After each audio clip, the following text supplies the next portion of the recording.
Continuing on in my month-long Spooktober book marathon, the next book I read and just finished is The Nightmare Before Kissmas.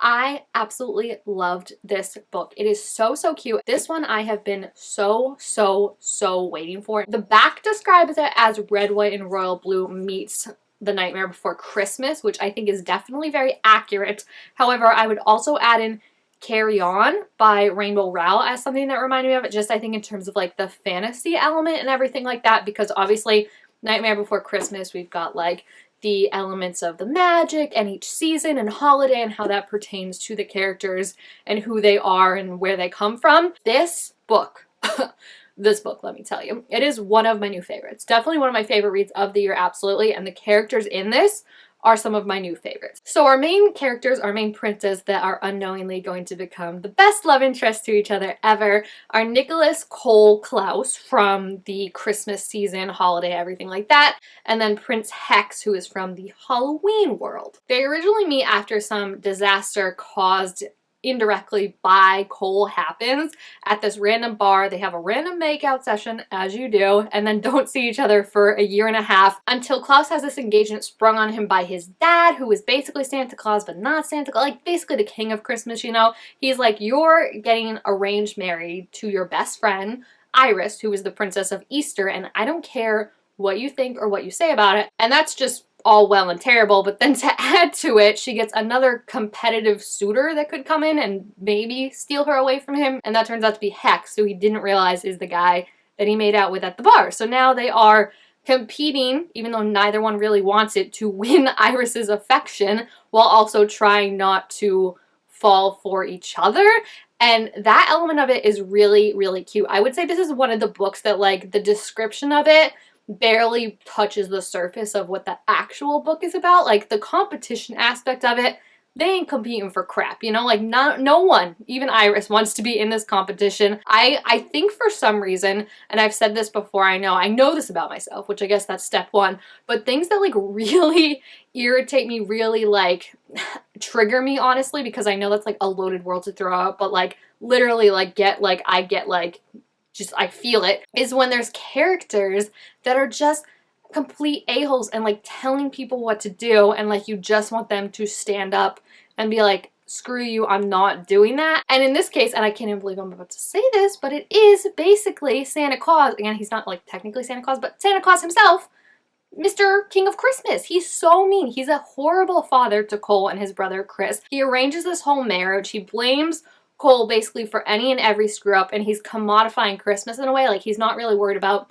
the joy of like little things or everyday kind of things. He is basically just focused on like, how can we spread out as much joy as possible, as quickly and cheaply as possible. Like, it's definitely like quantity over quality with him, and he is just, listen, like, I cannot stand his character, and that is a testament to how well written it is, because it's not even like annoying where you're like, no one would believe you. It is literally like the king of a country, essentially, just bossing people around while also like being so tightly controlled and like PR managing everything that like he's smiling into a camera while telling you like, you're gonna do everything I'm telling you, and like he just grinded my gears like so bad. And it was written so well because you get this conflict, and it just has this really great villain who's not necessarily like a villainy book, right? It's just so well written because it feels realistic. Like, I feel like people know someone like that who's just like constantly controlling everything but presents a very nice front to other people, that like they're so nice and generous, and like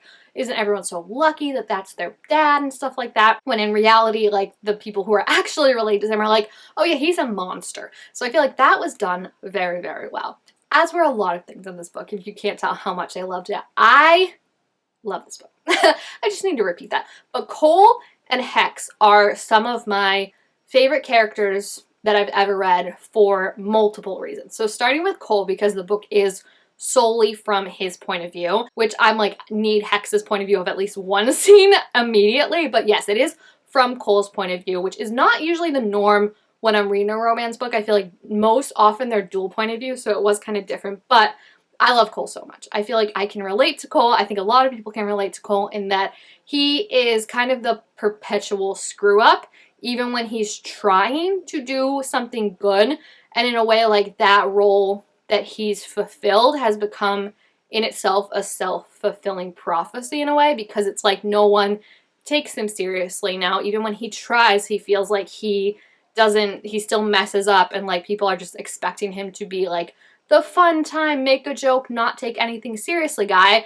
And I think you can see as the book goes on how that really starts to get to him. And I always think that's such an interesting thing to look at, of like, with Hex being an outside perspective who comes in, I just think it's always fascinating to see of like even people who love you, like his brother and his best friend Iris, how they unintentionally play into that because they've been around it for so long that they're like, oh, you're taking this seriously. Like little throwaway comments that at face value shouldn't mean much, but when you have someone like us, the reader, who's outside and also knowing how Cole's feeling, but then also Hex, who is outside this dynamic, see like how that is starting to get to Cole, I think was just really, really good. And I also think like having that incident in the beginning where he accidentally messes up when he's trying to do good definitely helps set the tone for where his mindset is for a majority of the book, because it's kind of just like, well, the last time I tried to do something good, it ended in disaster, and kind of that idea of like everything I touch goes bad, even if I don't mean it to, but I just don't know how to get out of this.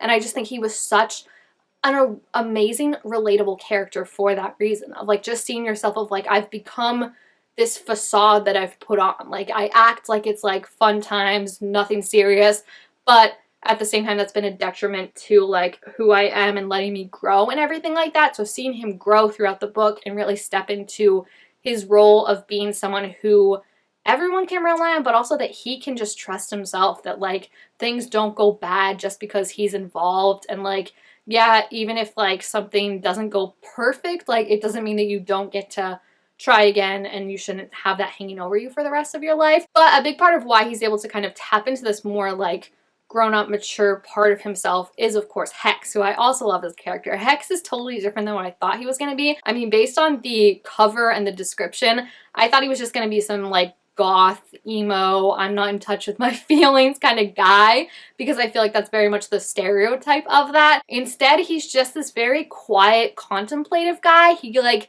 makes jokes, but is not very like snarky like I thought he would. You know, like the typical kind of bad boy aspect that you have. Like he's more just like, there's a line that Cole talks about where it's like he doesn't say a lot because everything he does say is very like he means it. So like he takes the time to really think about what he wants to say and doesn't speak unless like he knows what he's saying is like truly what he feels. And I just think having him be that calming presence in Cole's life and being like, listen, like you can spurt as many words as you want at me and like word vomit all over, we're gonna work this out together and see like what's getting on, and just having that steady presence I think is just so great. And I think it was even better because he was so different, like I said, than what I was expecting. Like everyone needs a Hex in their life. Like basically I need a Hex in my life, I feel like is what we're getting at here. Like they're so good at communicating, Hex and Cole. Like that's what I couldn't get over, was just how open they are about like, hey, this is what I'm feeling, or like, hey, I see you pulling away physically. And instead of like other books, other romances, other tropes where it's like, I'm just gonna let them pull away and like think that's because of me and just like spiral, they talk it out. They're like, hey, like that's not what I meant. Like I'm not trying to offend you. Like me shutting down right now isn't because of you. It's because of like this thing going on. And then they're like, okay, well, how can we work through that? And I think it's just so wonderful to see that kind of healthy, open communication, because it makes for a much better read than when it's like miscommunication and someone being like, oh, they don't want to talk to me and I'm just gonna run away instead of like talking to them about my fears about them not wanting to talk to me. Like it just makes it so much better and makes it so like there is more actual time of them together in a relationship. It's great to see because you don't see it a lot. Another thing that I really liked was how they set up Cole's character. Like this is definitely a book that could give you the absolute best lesson on show, don't tell. I feel like a lot of stuff that could have easily been like, oh, blah, blah, blah, this is what happens, you pick up more subtly throughout the book. So like one thing that I particularly liked was seeing Cole, who was told that he's the screw up, the mess up, right? Like will never be a proper heir to Christmas. He is constantly shown when they're back in the Christmas kingdom as like knowing the first names of the staff, asking them questions about themselves, knowing parts about their life. And I just think that's such a little detail, but that really shows you who Cole is. And again, it's never even really mentioned full out. Like it's said like, oh, the staff loves you by Hex, but it's never mentioned of like, oh, you know their names, you know about their life, because it's like we as the reader are seeing that. And I think comparatively to his dad, who is supposedly like imposing this of like the way I do Christmas is right, the way I run things is the way it's supposed to go, who we don't see interact with his staff. He's treated just like a business, like he doesn't seem to know their names or their life. Like I just think that was a really fun detail and a very important detail to help you show like who he is. And I think that helped to show of like, even as Cole's in his thoughts that we're reading being like, oh, I'm such a mess up, like no one likes me, blah blah blah, you're like, actually that's like a really like sweet and kind thing to do, that like you remember these people's names and you care about them genuinely. So I just really loved it. I think the whole humor is definitely up my alley too. Like there's so many fun moments. His brother Chris and him I think are absolutely hysterical. They're very much like that relationship of like older brother, younger brother, kind of reverse of like the younger brother is the caretaker and is like, you know, like I'm here to pick up the pieces. And again, open communication. Like even with his brother, even with his best friend, when the whole arranged marriage starts, like everyone's just being upfront and not like hiding what they're feeling or everything like that. Is just makes for such a good read that's why I get frustrated when more books don't do that. Like miscommunication is a very frustrating trope in general, but then when you read a book like this that just shows the importance of it and how it makes for such a great story, when it's like your brother is angry and like is like, let's not talk about this right now, and you're like, no, like we need to talk about this, it's a long time coming. Like it's just so great that she's able to balance like these really emotional moments with this character growth, with this romance that's happening, and then these very spicy romance scenes as well. Like I just think it's such a perfect mix of everything, and I'm so happy because you don't often get that with, especially with a book that you've been so looking forward to. Like I think Hex and Cole, they just had me smiling ear to ear, like in every single scene except for the one where they made me cry, but that's a spoiler so we won't get into that. This is like the kind of thing that you truly call relationship goals, because you're just like, they're so healthy and communicative and in love, and it is just so beautiful and inspiring, honestly, to see. I'm really excited for the second book. It'll be about his brother Chris, but I just think the humor, the world of everything set up in this is like just so ripe for more books, and I cannot wait to read more. There's also just like such fun details that I love. Like Hex, from being from Halloween, he can't swear, so whenever he does swear, like his holiday doesn't like it, so like random Halloween decorations just appear. So like the first time he does it, he swears, and then like he has his hands up because he knows, and then like a plastic pumpkin just falls from the ground. And it's just that, like, there is, you are fed so well with the descriptions of every holiday. Like you truly are in the holiday, you know, like every single description, from what they're wearing to the land they're in to how people are dressed. Like you feel like no detail has not been thought out in terms of like who Cole is and him being related to Christmas and everything, and then also Hex not only as a Halloween prince but also as a Halloween prince in Christmas. So like he's cold, you know, he's not used to like the snow and everything like that, and it's just so cute to see those little details. Like that's what I really like. That's what makes a book for me, is like really those like fun details where it feels like you're literally a fly on the wall, like just listening to conversations that are happening around you. And the chemistry not only between Hex and Cole, but the friendship chemistry between Iris, Cole, and Chris is really fun. And like I could just read like pages and pages of their text messages. It's just so cute. And then when Hex like joins in on their little friend group, it's so cute. I also really like that there's, and this could be again because there's going to be at least one more book in the series, but there's a very intentional job of making it so like it's not just like Cole and Hex, and like Hex only has Cole in this world, right? Like especially towards the end, there's like definitely the vibe of like Hex and Iris have their own friendship outside of that. I just like that it's like the bigger aspect of it, but then also you break it down and it's like these people are really close and these people are really close, and it's like not, it just feels realistic. I loved it so much. I cannot stop talking about it and raving about it. It literally, like I said, it is, there are emotional parts, right? Like I said, I got super heated at the dad whenever he would be on screen, and then when they do kind of have a more intense conversation, there is definitely some sadness, but I think the overarching thing is just like me smiling ear to ear reading this. Like it was just so fun, and there were so many moments where I was like literally laugh out loud. I don't think I've literally laughed at a ball tag joke like I have in this book, probably since ball tag jokes were invented, so like kudos to the author for that. Like it is just so amazing. So definitely one of my favorite books of the year. Like I said, it was just so fun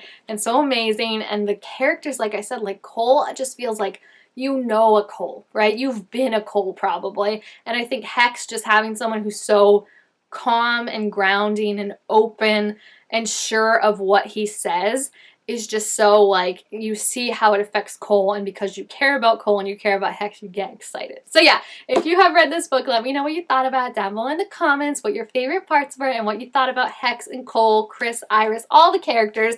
I loved it. Like I said, I just think it's so fun, and I cannot recommend it more. It is, like I said, like the perfect, like, it's Christmas, it's Halloween, so like you can read it anytime you want now, but between now and like December. It's literally perfect. So, and the cover's gorgeous. I didn't even talk about the cover, but the cover is so cute. Like, that's, okay, so that's Cole, that's Hex, oh, other side, that's Hex, and like, I just love it. I love it so much. So yeah, thank you guys all so much for watching. Make sure you give this video a thumbs up if you enjoyed it, and I will see you guys next time. Bye!